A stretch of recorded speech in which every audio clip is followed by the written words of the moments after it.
Hey everyone, it's Josh with EIS Automation. Today I'd like to share with you the advantages and benefits of a modular systems design methodology.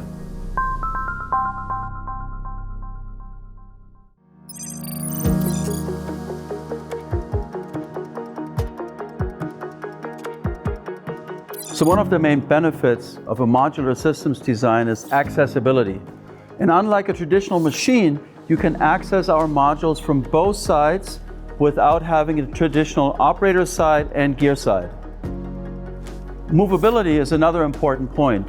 Our cells are not bolted into the ground, and as a matter of fact are delivered with casters as well as leveling feet. So if you need to move the cell within your facility, all you have to do is take it off the leveling feet and roll it into a new location and keep production going there.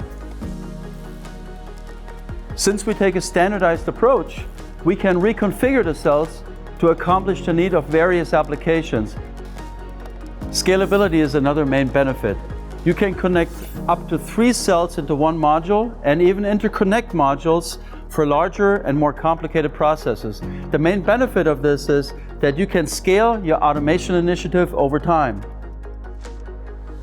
Systems design commonality is another important aspect. Even though you might have various processes on your factory floor, the systems in itself have a high level of commonality, enabling operators to jump between systems without in-depth training. And all those points combined, we call the IPO principle: input, process, output. With a high level of standardization, we're increasing success rate and bringing a real benefit to your production floor.